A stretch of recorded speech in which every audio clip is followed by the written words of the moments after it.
Hi guys, so welcome to our next lesson on the 1911-1923 nationalism and unionism in Irish history. What we're looking at today is a event called the Home Rule Crisis, which is a really important event that came about between kind of 1912 and 1914 in Ireland. Very important that you understand this in terms of how it led up towards Ireland's reaction both to World War One and then led kind of into 1916 and the War of Independence were all very much influenced by the events that happened during the Home Rule Crisis. Okay, so just to start off with, before we get into the lesson in full, I want to think back to the lesson from last week and just make sure that we are still up to date with all the information. So thinking back, in our last lesson, we discussed three different groups that are part of the nationalist movement in Ireland. So all people who want greater independence for Ireland, but all want slightly different things. So what do you think? Can you name the three different groups? Okay. Can you name the three different organisations that we mentioned last time that were all involved in Irish nationalism? Can you explain the difference between each of these groups? You know, if they all want nationalism, if they're all nationalist groups, why do we have three different ones? What's the difference between them? And name the group you think you would have supported and explain why, and really put yourself in the historical context of the time, okay? Right, and what people supported at the time, why they supported, and which group of those people do you think you would have fallen in with. Okay, so take a few minutes here, maybe pause the video and just have a quick think back over those questions. Alright, so the three different groups we should have been able to mention here were the Irish Parliamentary Party, so the IPP, also known as the Home Rule Party. Okay, so IPP or Home Rule is fine. Second group is Sinn Féin. So Sinn Féin is a much more nationalist group. Remember we talked about them being founded in 1905, wasn't it? I'm pretty sure 1905. So I'm just thinking it's 1905. Yeah, 1905. I wasn't sure if it was 1905 or 06, but yeah, 1905. We have the IRB, which is the violent organization, the paramilitary organization that wants to achieve full republic for Ireland by violent means. Very different to the other two, which are both political organizations. So just to looking at the difference then, we have Home Rule. They want a parliament within Ireland that rules Ireland. They still want to be connected to Britain in terms of international relations, international trade, and warfare and things like that. And they still keep the Queen or King or Queen as monarch. Same with Sinn Féin. They want what's called a dual monarchy, so slightly different. But the King or Queen still remaining as the head of state for Ireland. They want some connections with Westminster in terms of external policy, but they want control of trade and they want control of everything internal to Ireland. The biggest difference we talked about is the policy of parliamentary abstention, where Sinn Féin, if they were elected, wouldn't actually go and sit in Parliament. They would refuse to go to Westminster, and this would be their way of protesting against Westminster rule in Ireland. And as a policy that Sinn Féin, both North and South in Ireland today, North and South have always followed in terms of Parliament in Westminster. Okay, so when Stormont shut down for a long time there, Sinn Féin didn't go to Westminster even though they were elected. And the groups that you would have been supporting, obviously it's up to you to think about that. I would just encourage you to remember that the vast majority of nationalists, the vast majority, were supporting Home Rule at the time. And why did they? So, that was the most popular thing to do. Right, Sinn Féin was very small party. The IRB was a quite small secret organisation. So the vast majority of people did support Home Rule, so it's always important to keep that in mind. So for today, what we want to do is we want to understand the popularity of Home Rule prior to World War One. We want to be aware of the split amongst Irish nationalists in relation to Home Rule and World War One, and we want to be able to tell the story of the Home Rule crisis. So we're going to start off with Home Rule before World War One.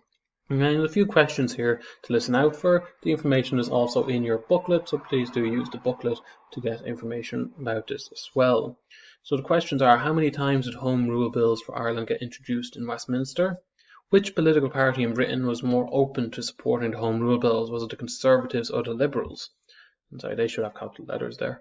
How many seats did the IPP, the Irish Parliamentary Party, win in the 1910 general election? And what was the Parliament Act of 1911, and why was this important for Home Rule? Okay, so as I said before, Home Rule is very much the most popular political stance in Ireland prior to World War One. Okay, when we looked at Parnell, who was leader of the IPP, or one of the major players of the IPP in the 1880s and 90s. He was hugely popular. Okay, he became known as the uncrowned King of Ireland. So hugely influential. Has huge support from the general public, and the fact that he has this amount of support and that the scandal that happens is such a dividing line shows the power of Home Rule and just how much it kind of is a part of being nationalist and part of being Irish life for the vast majority of people. It is important to remember that Ireland is still quite poor, and the idea of total republican being totally cut off from Britain could be quite scary to people, because where do you fall back on if your economy fails? When you're part of Britain, you know that you have a strong economy, you have an empire, and whilst they may not be the most caring and the most equally treating of Irish people or the Irish state, they are still there and still something you can turn to. Okay, so there's a bit of fear in what's going to happen to the economy, and that's something that the unionists very much draw on. And there's also a lot of difficulties in being in international affairs that perhaps Ireland, as such a young country and quite a small country and still recovering from famine, is not really perhaps prepared to deal with yet. So there's a lot of reasons why Home Rule is seen as being more attractive. And it has been introduced a number of times. When we come to 1912, we have the third Home Rule Bill coming into Westminster. So it's the last time Home Rule comes in. So we had the first one in the 1880s, a second one in the 1890s, and then the third one comes in 1912. It's introduced it's written up and kind of gets passed actually, or gets into the House of Parliament, ready to be passed in 1912. The reason why Home Rule is able to get into Westminster again is that the Liberals have become government. Okay, so in Britain at the time they have two major parties. There's Conservatives and the Liberals, and the Conservatives are not interested in supporting Home Rule whatsoever. They will be very much in support of the Unionists. So for quite a long time, from the mid-1890s, so it's 1895 to 1906, this party, the Conservative Party, was the government in Britain, and this meant that Home Rule never really stood a chance. It was never going to get introduced by this government. They were always going to get rid of it. In the first second 1900s, the Liberal Party take control. Now, the first time they take control, they have an overall majority. They don't need any support. Now, they are willing to think about Home Rule, but there's no real push to get involved, and if it's not a political decision that they need to make, they're kind of willing to put it off. However, the big change comes in the election of 1910, and in this election something very important happens. What happens is the Liberal Party win. Okay, that's a good point for the Irish Parliamentary Party. The Liberal Party win. They are the government, so they're willing to listen to the arguments about Home Rule. The second thing that happens is they actually don't, so they win to the large party, but they don't have an overall majority, and they need to get support, and they have to turn to the Irish Parliamentary Party. So the IPP is the third largest party in Westminster after this election. It has 74 seats, and the Liberal Party has to turn to the Irish Parliamentary Party for support if it's going to be able to come into government.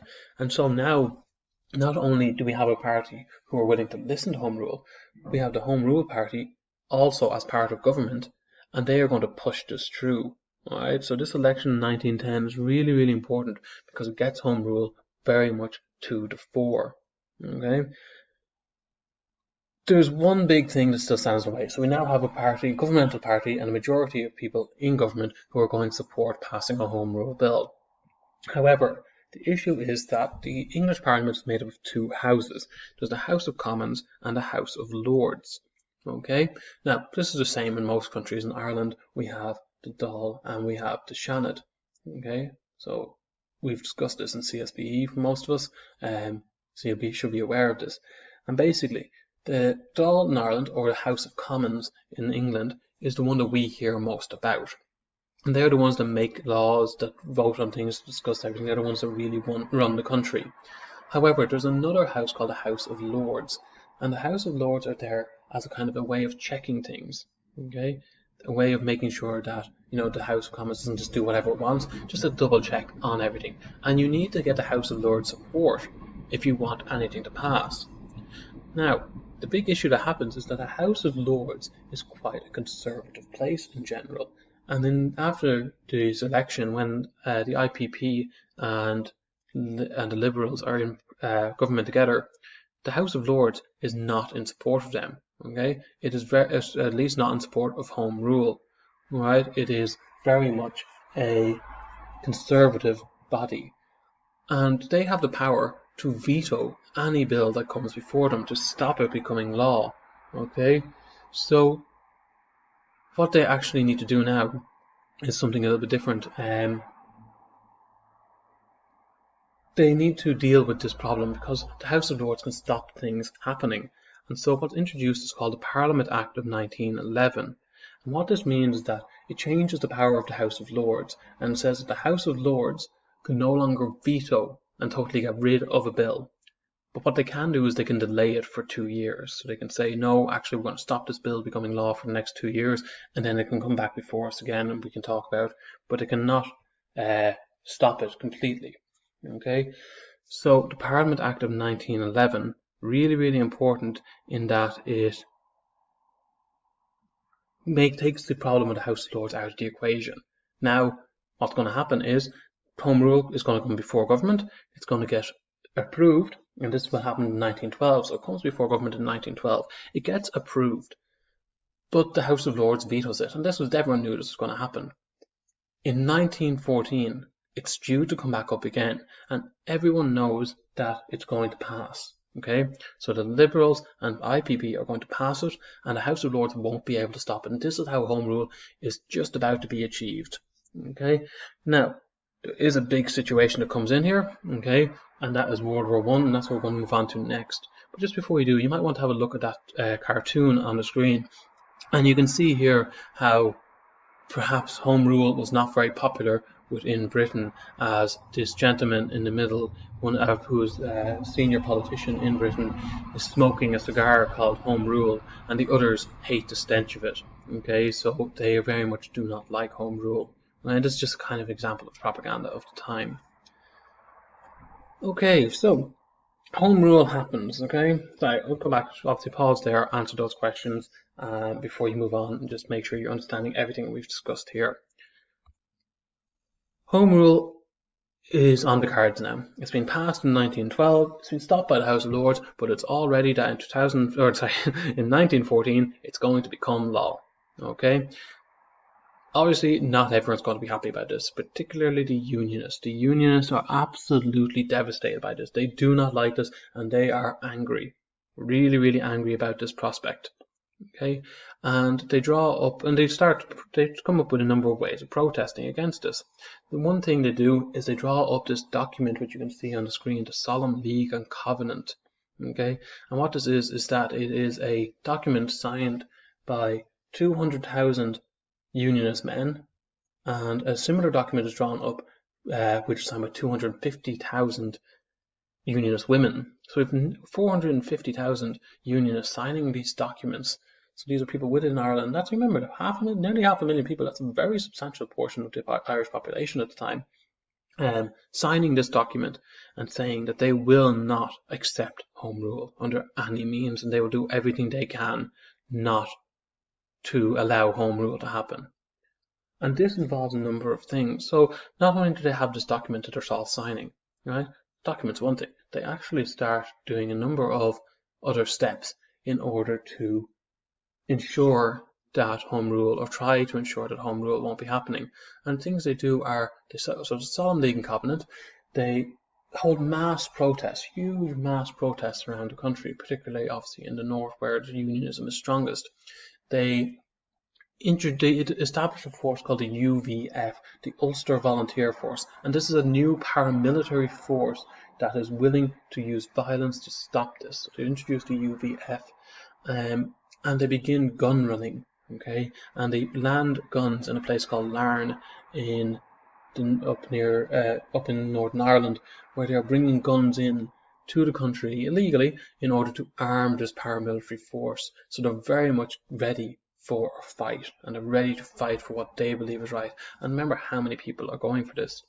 At the same time, so as this is happening, nationalists are aware that this is happening, and Eoin MacNeill, so we remember Eoin MacNeill is one of the founders of the Gaelic League, he is very, very worried about this, and what he does is he believes that Irish nationalists need to do a similar thing as to what the Unionists are doing. If the Unionists are getting ready for fight, the Nationalists need to be ready too. Okay, and the IRB isn't going to be big enough to deal with this. So he establishes a force called the IVF, so the Irish Volunteer Force. So the Unionists have the Ulster Volunteer Force, and the Irish Nationalists have the IVF, the Irish Volunteer Force.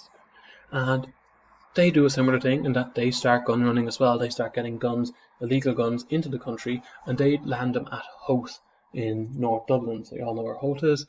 They start bringing guns in here. Now, they're only just starting. They don't get nearly as many in as the Unionists do to begin with, but you can see how there's a lot of tension in the air. Both sides getting armed, both sides very much going to stand up and fight for what they believe is right and fight for their side. And there's a huge amount of tension in the air, and it seems like civil war is about to happen. It seems like there's about to be a war within Ireland all over this issue of home rule. Okay, and now Home Rule does come again. It comes to 1914. It comes before Parliament again, but there's a big problem. The problem is that World War I has broken out, and the British government does not have the time to be starting to introduce Home Rule. They need to be focused on the war, on World War I, and they're very, very scared of introducing this and then losing support of the Unionists and also causing violence within Ireland. And so what they say to the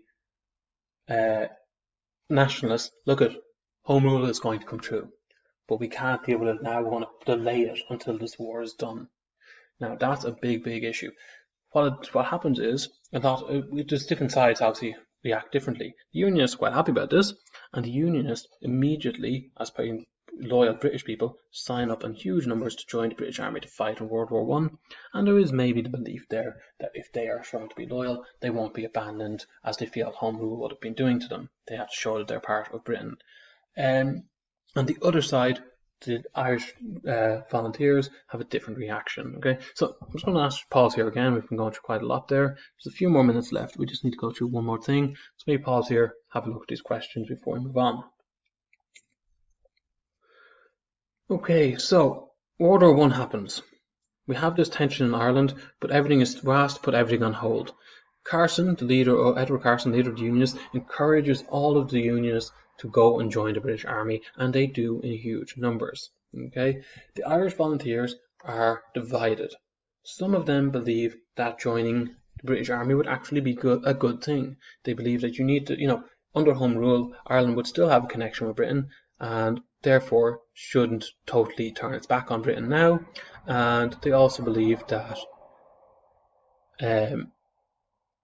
if they fight with Britain, then it's going to ensure that Britain is on their side and willing to push Home Rule through when it comes time to do so. And so one of the leaders, John Redmond, decides that he is going to lead the Irish volunteers off to war, and a vast, vast majority of Irish volunteers follow him, and they believe and they agree with what he is saying, that the Irish volunteers should join the British Army, go to war, and then Home Rule can be dealt with afterwards. Okay, a small group don't agree with this. Okay, a small group remain behind, and these men become really, really important. These are the men who men and women who become really important in terms of these are the people we know the names of nowadays. Okay, so Redmond encourages volunteers to go off. He believes it's going to be very positive for Home Rule, that it will ensure that Home Rule comes through, and it's respecting the fact that even with Home Rule, when it does come through, there will still be a lot of connection between Britain and Ireland. Those who stay behind very much think, no, we can't be joining the British Army. We want to show we're separate, we're independent.